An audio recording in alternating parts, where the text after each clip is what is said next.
So once you take CT, MRI, or PET, you need to define your target. You need to define your gross tumor volume, your CTV, your PTV, and organ access. One by one. GTV normally needs to be delineated on the primary scan with whatever secondary image you have. Every image, every whether it is MRI or PET, both have their own benefit and disadvantages. So if you have MRI, PET, you can use information of all the scans to delineate the target because it is important to note these are re-radiation patients. So there are a lot of ifs and buts in the area where it is difficult to identify. So number of imaging you have, this will help to target more precisely. So GTV should be marked with the use of secondary imaging like contrast CT, MRI, or PET. The time interval between the secondary imaging and the primary imaging should be as low as possible, probably 1 or 2 days, but it should not exceed more than 1 week. And once you use the secondary imaging, it is important and this is must. You should check your registration accuracy. And registration accuracy can be increased by fusing the limited area of interest. If you try to fuse the whole head, then your accuracy decreases. So try to use the limited area which is probably a area of interest, so that your registration accuracy increases. As I already told you, for CyberKnife, we use primary planning as non-contrast scan and the secondary with the contrast MR effect as a for the target delivery. If you have deformable registration, you use, but for rigid registration system, it is must that closest possible region of interest should be met. And always check your contour on the primary scan in which you are going to treat. Panel volume should be checked on the primary scan. Right?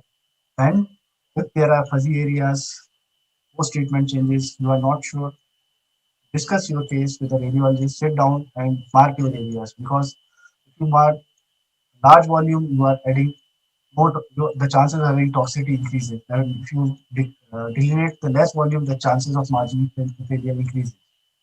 So it is important to have multidisciplinary like radiologist, nuclear physician, all should sit down while delineating a target. And there is, other than imaging, there is important of physical examination also, especially in the mucosal disease. We use GTV PET, GTV MRI, both of them underestimate the mucosal extent of the disease. So there is a role for physical examination also, which gives you an idea of the extent of disease. So physical examination should be done if possible in these patients. Regarding the use of PET for delineation of target, PET different threshold has been tried as different SUV max or SUV threshold 2.5, 3.5, 40, 50.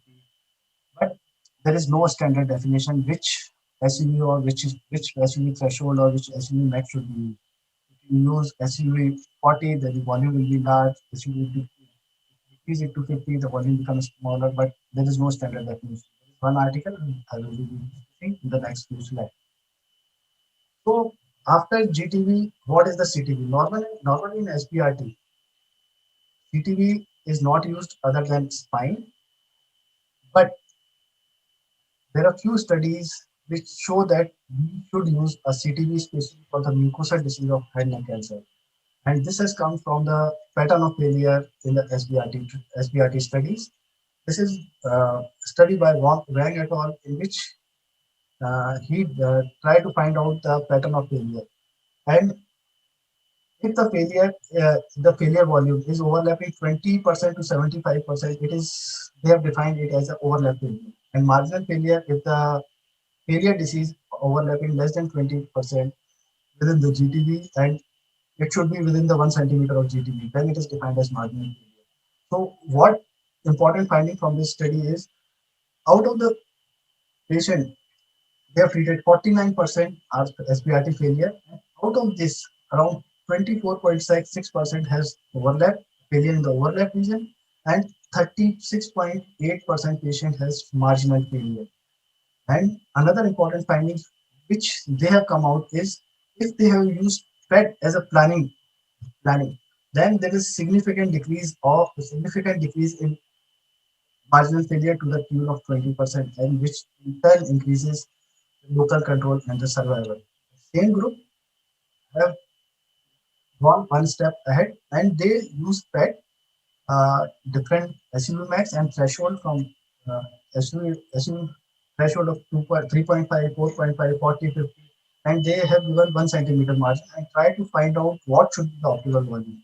The outcome of the this study is that if you add a margin of 5 millimeter, you are able to cover around approximately 90% of the marginal failure. But adding a 4 millimeter margin to the GTV increases your GTV volume by multiplication of 2. So you have to be optimal in delineation of target and using the CTV margin. And the most uh, important SUV which comes out for the target delineation, which correlates with the help of this, you can decrease the marginal failure is SUV 3.5. Right? With SUV 3.5, a possible margin if you take 2 to 3 millimeter, you are able to cover approximately 90% of the failure. So this, if possible, can be used for delineation of target and the possibility of 2 to 3 millimeter margin, especially for the mucosal disease, should be used. PTV, it depends on what mobilization you use, what is your institutional protocol, what is interfraction movement. So probably a margin has been given by different institution from 0 to 5 millimeter. So this is one of the survey which is published in 20 years in 2015, which try to find out what is the pattern of the practice for head neck cancer in the 15 different US centers. And in terms of CTV, around 60% of the centers use CTV in head neck SBRT. For PTV, out of one, majority of the center use 1 to 3 millimeter of PTV margin. And if you talk it for conventional vaccination, normally we do not edit PTV, but in SBRT, around 12 out of 15 centers trim PTV from the overlapping structures like carotids and or mandibles, and majority of the center give safety margin to your PTV. Regarding the organ at risk definition, the organ at risk is same what we use for conventional fractionation radiation, but in SBRT there are few structures which become more important, like carotid arteries, brachial plexus, or a skin. Because if you deliver high doses, there is carotid blowout, brachial plexopathy, or the skin ulceration. And to which extent the OR should be drawn? If you are using the coplanar treatment, at least a 5 centimeter above and below is sufficient beyond your target volume. But if you are using non-coplanar treatment, then at least a 10 to 15 centimeter area should be covered. So dose fractionation, I had already discussed in my previous slide that at least a dose of 40 to 44 grain, a fraction of 1 to 5 is needed to have a control, especially in the salvage or extreme fractionation was tried initially with a dose of 30 to 39 grain fraction, although the control is good, but there is unacceptable toxicity like CNS, osteoarthritis, soft tissue inflammation. So this fractionation is not being tried further. And your dose and fractionation certainly depend on what is your tumor location, what is the volume of the TTE, if it is very close to the tumor, so you have to decrease the dose or optimize the doses in such a way so that you set the tolerance of critical structure. What is the prior dose? Moving on to the planning. The principle of planning for SBRT remains the same whether it is cranial or SBRT. There should be a sharp wall of dose outside the PTE, inhomogeneous dose inside the PTE. But in head neck SBRT, try to limit your dose to the cutaneous structures of cutaneous tissue. And skin fold should be especially reviewed for being overlaps. These are the normal parameters which need to be checked while plan evaluation, plan evaluation. But this has been discussed in detail by our thesis when faced with the planning part. And if you want, you can go back and see. You need to check while assessing the plan what is high dose delay, intermediate dose delay, and low dose delay. Regarding treatment technique, you can use IMRT, VMAT, robotic vaginal whatever. All are all gives a good time for delivery for organ motion. You can use OD or OD. Target localization, you have LINAC, you have MVCT, KVCT for verification. In CyberKnife, we have We do 60 skull tracking if the tumor is close to the skull or skull base. But if the tumor is in the neck, we use spine tracking for tracking the for uh, tracking the interfraction movement. But if, when both of these tracking is not possible, if it is far away from the spine, so normally pollution needs to be placed to track this tumor. If you are using Excel volume imaging, KECT, probably pre-treatment imaging, daily pre-treatment imaging is must. And whatever is the correction you need to correct, action level should be 1 to 3 millimeters. If the treatment time is prolonged, you need to repeat the imaging probably after 10 to 15 years. Long treatment. Routine post-treatment imaging is not a standard practice, but if possible, it should be done. It gives you idea what is the variation between what is the interpretation uh, by using the initial imaging and the last imaging, whatever the variation is there. So the same survey has shown that total dose which has been used by the center is probably to be 40 to 50 gray in up to 5 fractions. BD normally more than 72 up to 100 gray has been used. Isodose normally people use from 70 to 90% of isodose. And the most important factor, most of the centers treat alternate day because uh, majority of the center, the data which is there, will show if you treat the patient without giving a gap daily, there is increased chances of toxicity and the control rate remains the same. So regarding overdose constraints, mostly the treatment for SBRT head neck cancer is being delivered in 5 fractions. So these are the dose constraints which needs to be met while doing a planning, while assessing a plan. This should be respected. There is another paper by which is published in 20th 2019 by Yogli, and what he tried to he tried to find out the dose constraint is if the patient is being treated with 65 gray in 30 fractions in the initial phase, what amount of dose you can give in 5 fractions of SBRT like carotid if you carotid is the maximum dose of 65 gray in the initial time, then the dose constraint of 32.5 gray in 5 fractions should be followed and the overall BD should be to the tune of 200. Similarly, for Medival, if the maximum dose initially is 65, so you need to follow great. So for follow-up and outcome, so local control, which has been reported for different cases, is 30 to 80% of the years, and for newly diagnosed is 65 to 90% of 1 to 2 years. For response assessment, you can use CT scan imaging or MRI. Right? Normally, first post-treatment scan should be done 8 to 6 weeks post-treatment. Normally, patients should be followed 3 to 6 months in for first treatment.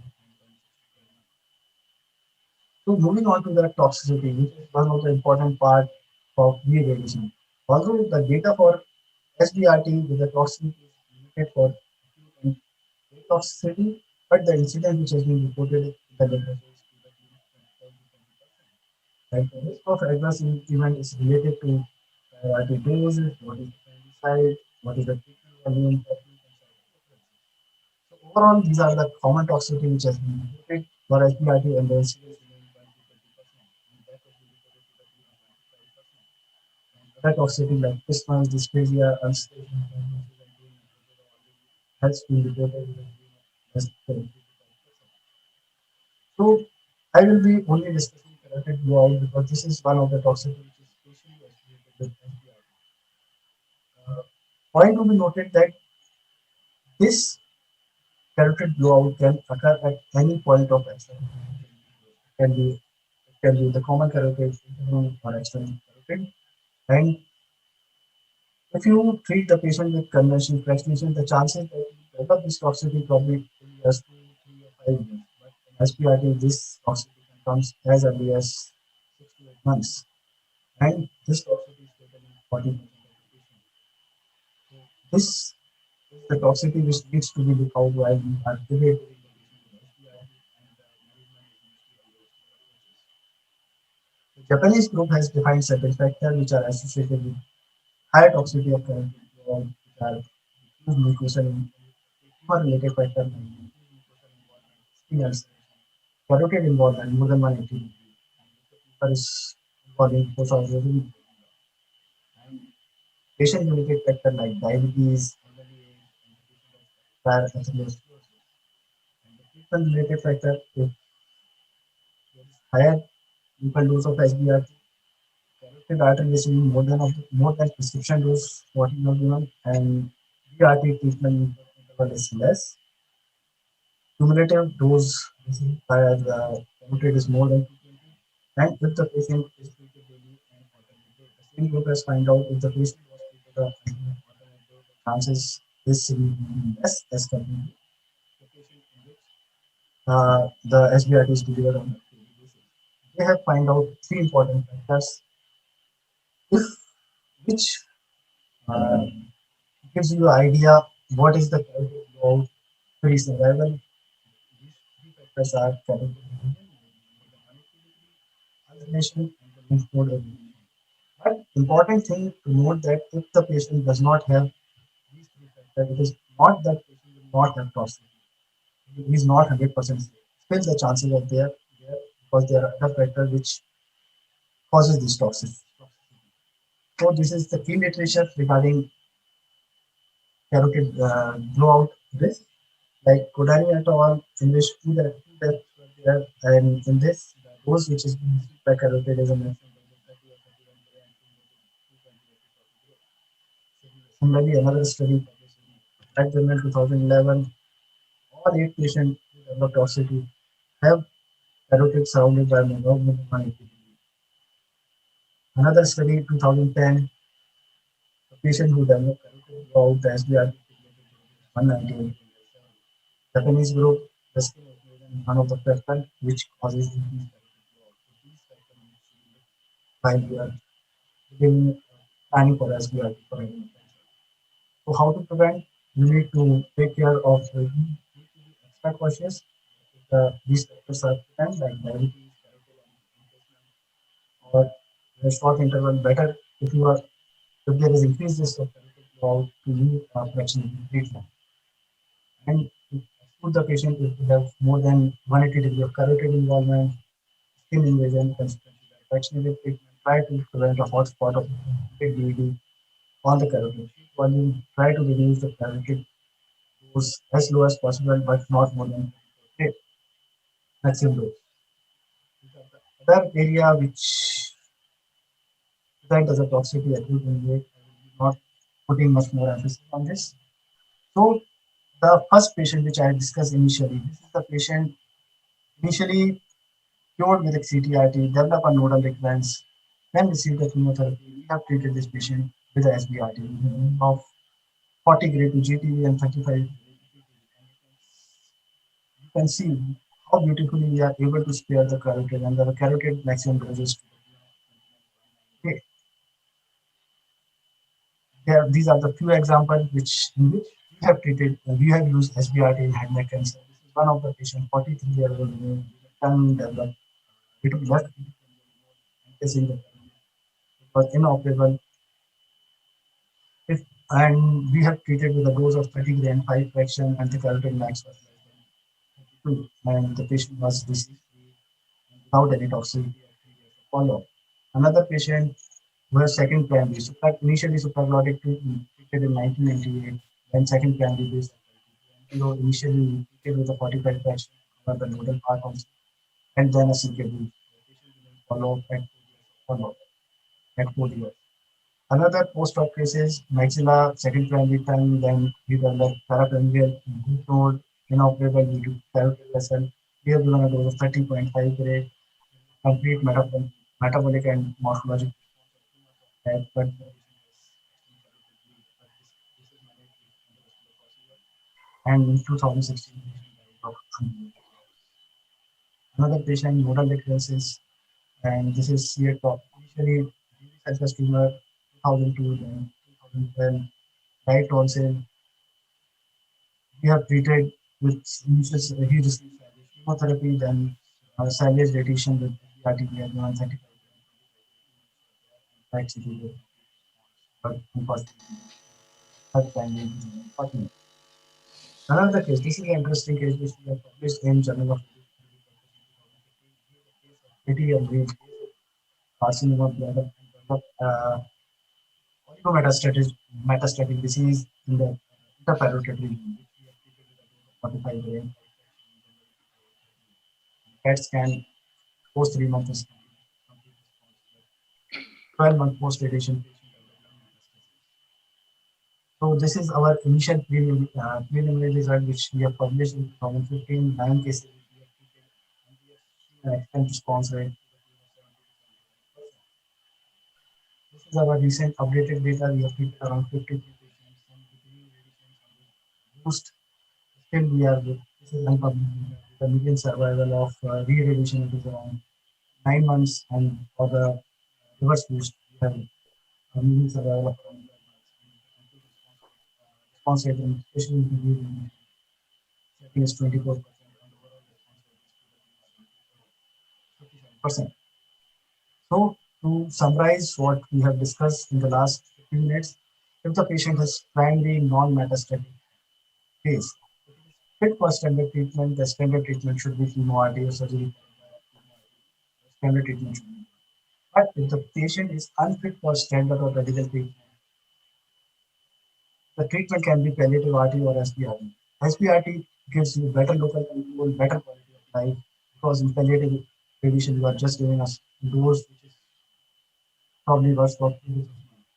SBRT probably a better option, but still we need a lot of data to prove SBRT is actually but for re-radiation or a second primary, if it is suitable for surgery, surgery should be done. But if the patient is not suitable, treatment is pre-interval is minimum 6 months, organ preserved, primary tumor volume less than probably 25 to 36, or a nodal volume less than 50 cc. SBRT should be considered to a dose of 35 to 40 gram 5% should be delivered on alternate days. CTU margin in nodal disease, there is no need to give CTU margin, but for the mucosal disease, you can add 1 to 3 volumes. CTU margin depending on your institution protocol.